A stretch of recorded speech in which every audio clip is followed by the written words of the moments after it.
काफी किताबें लिखी, काफी आर्टिकल करने के लिए विचार किया था। तो हम आपका टेक लाइन को 18 अक्टूबर है और हमने एक आह्वान दिया था अफरा 1978 अब तक क्यों नहीं कब तक, और इस नारे के ऊपर में आज अमल हुआ है। तवांग से लेकर लोंगडिंग तक हमारा पार्टिसिपेशन रहा है, आप इसका वाकिफ है और आप you are witness to that. और आज सुबह तक तो हमारा जो सीटिंग अरेंजमेंट था हम लोग अराउंड 15,000 का हम लोग रखा था, क्योंकि इनिशियली हम लोग को ये 10,000 हमारा टारगेट था। बाद में 16 को हमने एक गूगल मीट करी थी, तब डिस्ट्रिक्ट के जितने भी प्रेसिडेंट सेक्रेटरीज है उनसे जब हमने कांटेक्ट किया वो बोला कि नंबर ज़्यादा होंगे, तो अकॉर्डिंगली हमने मोपिन सोलुंग ग्राउंड से भी यहाँ पे न्योकुम लापांग में शिफ्ट किया और यहाँ पे सीटिंग अरेंजमेंट का नंबर भी हम लोग बढ़ा दिया। और ऐसा लगा है कि आज तो शायद 15 से भी ज़्यादा हो गया, शायद 20-30 भी हो सकता है, क्योंकि बहुत सारा लोग पीछे में भी बैकग्राउंड वर्कर्स भी है देवर देयर आज का। और हम बहुत खुश हूँ और सेटिस्फाइड भी हूँ कि आज का हमारा participation every corner of the district वहाँ से आया हुआ है। जी सर, आज में आपने मेंशन किया कुछ मेमोरेंडम के विषय में। हाँ जी, इसके विषय में तो बता दीजिए कि आज स्पीच में तो आपने मेंशन नहीं किया है ना। हाँ। कहा क्या है आप लोग? नहीं, मेमोरेंडम हमने एक मेमोरेंडम हम चीफ मिनिस्टर को का नाम में दे रहे हैं।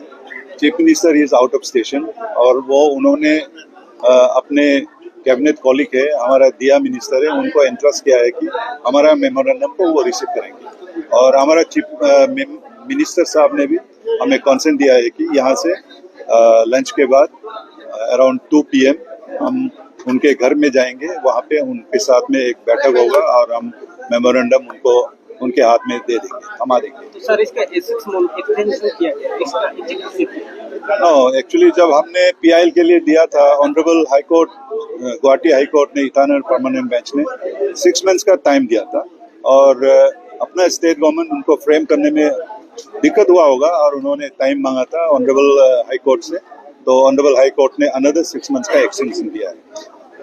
सर एक ऐसा भी रिक्वेस्ट आया था कि स्पीकर की तरफ से कि जब तक ये इम्प्लीमेंट अच्छे से नहीं होता है तब तक ये जो आने वाला पंचायत इलेक्शन है उसको बॉयकॉट करना है, तो इसका बारे में आपका क्या कहना है? वो हमारा पॉलिसी डिसीजन होंगे।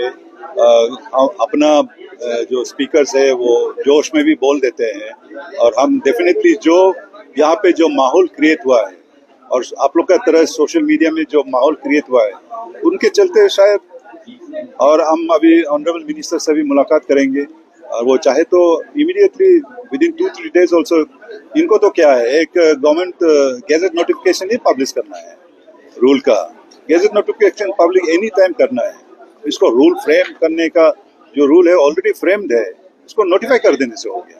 तो अगर हो जाता है तो वो डिमांड नहीं रहेगा और वो भी एक जेन्युइन डिमांड है, क्योंकि इतने सालों से उनका डिमांड चल रहा है, उनका दर्द हो रहा है। तो डेफिनेटली जब दिल में दर्द होता है तो वो हमारे वक्तव्य जो स्पीकर्स है वो डेफिनेटली वो आउट हो जाता है। और सर आप बहुत सा दुख जाहिर कर रहा है कि इतना सा काफी ये नहीं हो पा रहा है और आप इतना इजी से बता रहे हैं कि जस्ट एक गैजेट नोटिफिकेशन निकलना है। हाँ, तो क्या रीजन हो सकता है इतना गवर्नमेंट का, मतलब वो डर गया ना क्या नहीं, कारण से? गवर्नमेंट तो डरना तो नहीं चाहिए। गवर्नमेंट इज क्यों डरे गवर्नमेंट? और सेकेंडली ये एक्ट तो ऑलरेडी लागू है और एक्ट को उसको लागू करवाने में हम भी एक उसमें चूक हुआ है। चूक इसलिए हुआ है कि जहाँ जहाँ वो धर्मांतरण हुआ है इलीगली फ्रॉडुलेंट मीन्स में, हमने उनको नजरअंदाज कर दिया है। तो हमने अगर ऐसे चीज को हम एडमिनिस्ट्रेशन में हम उजागर करते तो डेफिनेटली वो act is already in place. और जब हम कंप्लेन करेंगे डेफिनेटली एक्ट की बदौलत action, definitely the district magistrate in the district they will take in action. तो आप इस मुहिम पे काम करेंगे, अवेयरनेस करेंगे? हाँ, डेफिनेटली हमारा अवेयरनेस बहुत आगे से चल रहा है और आज इस तरह हमने एक वॉइस मैसेज सुनाया था अपना फॉर्मर चीफ सेक्रेटरी, और वो ही retired as secretary to the government of India, and he is the first IAS officer from Arunachal Pradesh as a qualified IAS officer through UPSC, and the first IAS officer from Galo community also. तो वो उन्होंने clearly कहा है कि जब वो कौनसा पे पोस्टिंग थे एज डीसी, वहाँ पे आग्रह रिक्वेस्ट आया था कि इनर लाइन परमिट दिया जाए फॉर द बिशप ऑफ ये तेजपुर, लेकिन उन्होंने नहीं दिया क्योंकि वहाँ वो क्या करते थे, वहाँ आकर वो धर्मांतरण करते थे। अगर आप धर्मांतरण के लिए आ रहे हैं तो no, nothing, because act says like that. नहीं आप जस्ट एज ए टूरिस्ट या कुछ ऐसे आते हैं तो that is a different thing. Memorandum में कोई डेडलाइन और कुछ टाइम फ्रेम मेमोरेंडम में हमने यही कहा है कि as early as possible before your expiry of your extension which you have got from the honourable high court, और उससे पहले अगर होते हैं तो वेल एंड गुड, उसके बाद में होना तो जाहिर सवाल ही नहीं होता है क्योंकि हम लिटिगेशन पे चले जाएंगे। अच्छा, लास्ट में एक बात बोला गया था कि इसको कांग्रेस पार्टी हो गया या फिर दूसरा पार्टी इसको पॉलिटिकल इशू बना रहा है, तो लास्ट में भी जो बोला था, तो उसका पर आपको क्या कहना हो, क्या ये सब कुछ पॉलिटिकल इशू बना रहे हैं या आप लोग उसकी तरफ से लोगों को क्या रिक्वेस्ट हो? पॉलिटिकल इशू तो हम तो नहीं बना रहे। पॉलिटिकल इशू जो जिनको जानकारी नहीं है जैसा कि एचएफ है, बहुत सारा लोग हैं, वो बना रहे हैं, तो उनकी जानकारी होना बहुत जरूरी है, और हम तो इससे कभी पॉलिटिकल इश्यूज नहीं होना।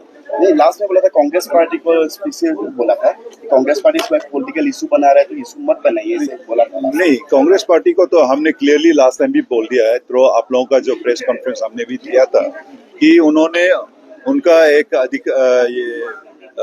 मीटिंग पे एक रेजोल्यूशन अडॉप्ट करी थी when Mister Bosiram Siram had become the new president of Arunachal Pradesh Congress committee है। वहाँ पे एक रेजोल्यूशन लिया गया था जिस रेजोल्यूशन को हमने टूट एंड नेल हमने अपोज किया है, and we have clear cut told the Congress party we grand old Congress party इतना मुद्दा के ऊपर में उन लोग एक रेजोल्यूशन लेते हैं। So Congress is also I think उसको उन लोग का हम पता नहीं, मैं तो कोई पॉलिटिकल पार्टी से एफिलिएशन नहीं हूँ, I don't know what is here, लेकिन जो इश्यूज था उसको हमने जाहिर कर दिया है। 6 महीने का एक्सटेंशन कब खत्म होगा? 6 महीने का एक्सटेंशन ये नवंबर तक होना चाहिए according, because it is from the date of notification. Thank you so much.